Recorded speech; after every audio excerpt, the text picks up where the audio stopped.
প্রতিটি গাছে থোকায় থোকায় ঝুলছে পুষ্টিগুণে ভরপুর পেঁপে।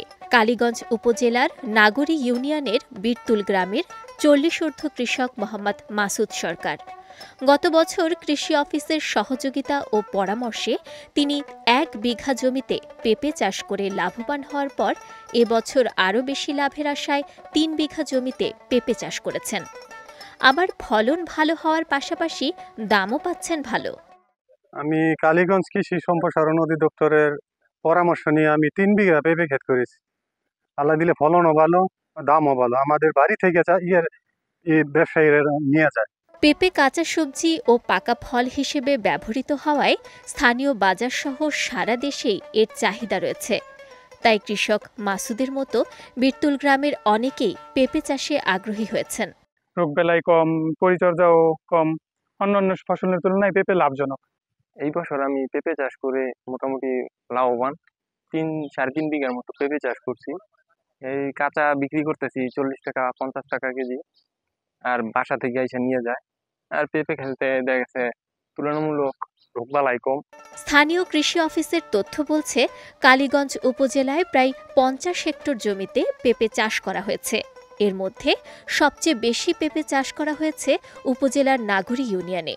মোহাম্মদ রনি সরকার, মোহাম্মদ মাসুদ সরকার আর মোহাম্মদ সম্রাট সরকার, এরা মোটামুটি প্রত্যেকে ২ থেকে ৩ বিঘা করে পেঁপের চাষ করছে এবং তারা মোটামুটি বেশ ফলন আসছে বাগানে। এবং তারা মোটামুটি আশা প্রকাশ করছে যে অনেক লাভবান হবে।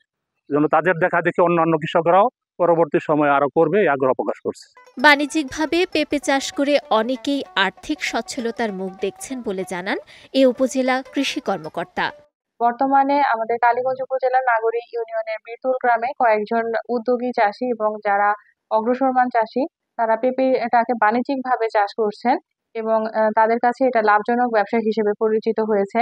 তাদেরকে দেখে আশেপাশের কৃষকও চাচ্ছেন আগামীতে পেঁপে চাষ করার জন্য। এবং পেঁপে দেখা গেছে যে প্রায় ১২ মাসই ফসল দিয়ে থাকে।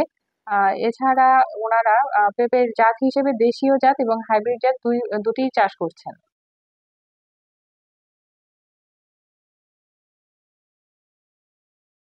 বারোমাসি ফল পেঁপে চাষে খরচ কম সহ রোগবালাইয়ের ঝামেলা ও ঝড় বৃষ্টিতে ক্ষতি হওয়ার আশঙ্কা নেই। তাই শিক্ষিত বেকার যুবকরা পেঁপে চাষে অগ্রসর হলে বেকারত্ব কমবে বলে আশা করছেন সংশ্লিষ্টরা।